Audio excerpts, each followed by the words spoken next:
Good morning. Happy Monday. It is time for just a word from the Word.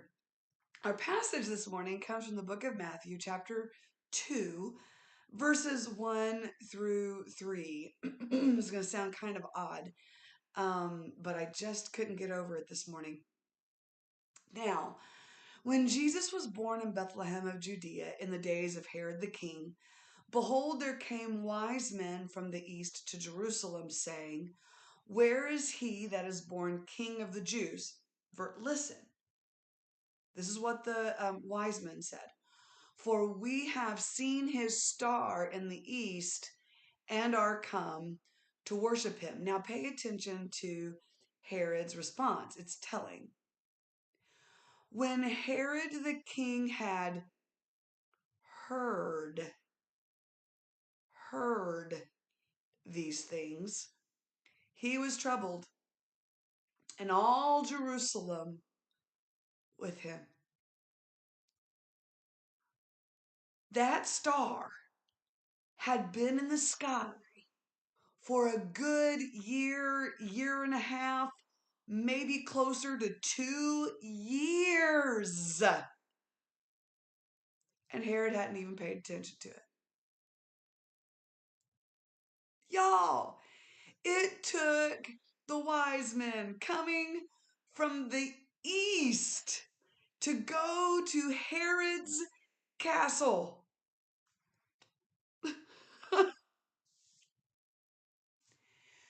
2 years that star, excuse me, had most likely been shining in the sky. Everybody had seen it. Everybody had noticed it. And then apparently they just got used to it. Because Herod, surely somebody pointed out the star to Herod when it first appeared.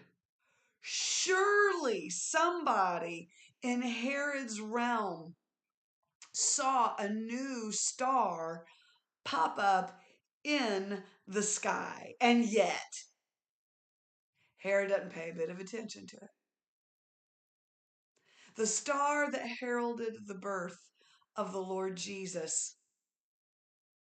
was completely disregarded. Y'all, don't miss it. I have pondered this all morning. Herod, a king, a ruler, somebody that had supposedly wise people around him, leading him and helping him to see what was going on in his kingdom, didn't understand the significance of the star?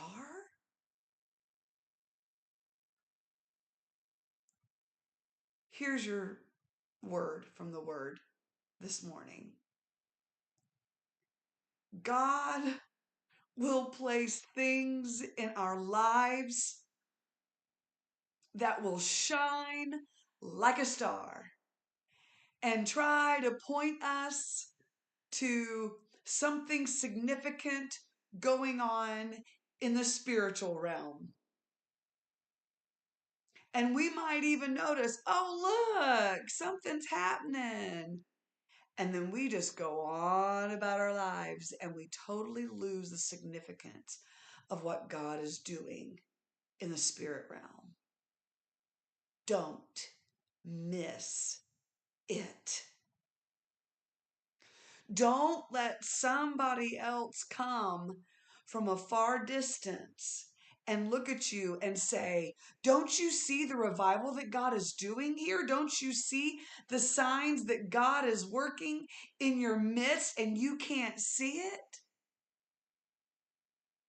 Oh, y'all, don't get so used to what is going on that you miss what God is doing. What do I mean by that? It is so easy for us to get into a scarcity mentality where We're so used to not seeing anything change or anything go well or there be any kind of growth in the kingdom that even when growth begins to happen, we're so used to the ordinary that we can't even see the extraordinary. Or we get so used to the revival going on, it loses its significance in our lives. Don't miss what God is doing because you just don't have eyes to see. Pray this morning. Your word from the word is pray this morning to have eyes to actually see what is happening in the spirit that is going on around you. God is doing amazing things around you, but y'all, we've got to have eyes to see it. Don't miss it. Pray for eyes to see the mighty, miraculous moving of God. This has been just a word from the word. I'm done preaching. Have a beautiful day. God bless you. And Lord willing, we'll see you tomorrow morning.